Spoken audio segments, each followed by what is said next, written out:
Hi, Russ of Aquarium Pets here. Today's video is a species profile and care guide for Armadillidium werneri. This isopod is found in parts of Greece and possibly nearby areas. As far as I know, it's mostly known by its scientific name, although there are undoubtedly some common names out there. I never really use them myself. It might be possible for some to confuse this species with Porcellia werneri when they're reading about them due to the similarity of their names, though they are very different in appearance. Visually, it's much easier to confuse Armadillidium werneri with Armadillidium klugii. Once you know what to look for, though, distinguishing them is quite simple.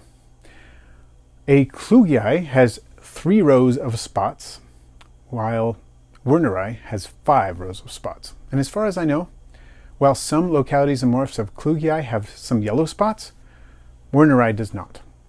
Some websites say that werneri can reach up to an inch in length, and I've never seen any of mine get that big, though they do seem to get larger and stockier on average than klugii.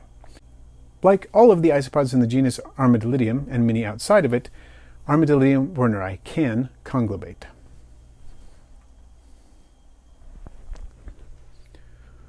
I don't have any specific locality information on the stock that I have, but there is a morph called Armadillidium werneri orange, which I used to keep, and it is absolutely gorgeous.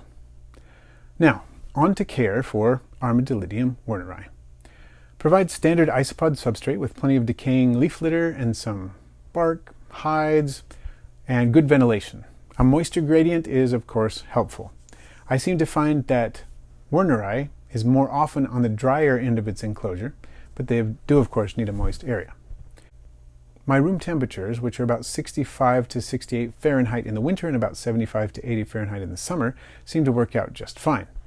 It's a good idea to provide various pieces of cork bark in different areas of the moisture gradient in the enclosure. You can use egg crate on the dry side, but don't use it on the moist side because it tends to deteriorate and or mold if it gets too moist. I don't really find that this species has preferred supplemental foods, but it does like a variety of foods. Powdered diets like Supreme Isopod chow, fish food pellets or flakes, dog food kibble, plenty of various vegetables such as squash, beans, carrots, that kind of thing. It's also wise to provide an additional source of calcium such as cuttlebone. I don't find that this species has particularly unique care requirements, but if you keep it as you would most Armadillidium species with good ventilation, a dry area, a moist area, plenty of hides, it just seems to do fine. The whole point of offering moisture gradients so that the isopods can find where they are most comfortable without you having to overthink it. In regards to reproduction, I was surprised with how quickly my Armadillidium werneri orange reproduced, but I'd say that this species tends to be a slow to moderately slow breeder. It's not at all difficult to breed, though, if its needs are being met. Brood size seems moderate to moderately large. I have never attempted to keep this species as a cleanup crew. Since they are in the genus Armadillidium and are therefore likely to munch on soft plants, I don't think I will ever try. If you have given it a try, though, please report on your experience down in the comments. I'd love to hear about it. The reason to keep this species is for its unique pattern and beautiful colors, which are thought to be a type of Batesian mimicry of a spider species with which it shares its range. Click here for a video focusing on that particular topic. I would say that this species is somewhat shy. Most specimens are typically under their concave hides during the day, but I do see a few of them out and about on top of the hides most times I open the bin. When I flip the cork bark, they do tend to try to make their way to the other side of the bark, but they do so in kind of a leisurely fashion, not running for their lives like red tigers, for example. Their feeding response is also fairly relaxed. If I drop food in, they're not likely to swarm it quickly like dairy cows might, but if I come back and check on them in an hour or so, I'll often see a number of individuals munching on that food. I've been keeping mine in a shoebox bin, and I wonder what would happen if I kept them in a transparent display enclosure.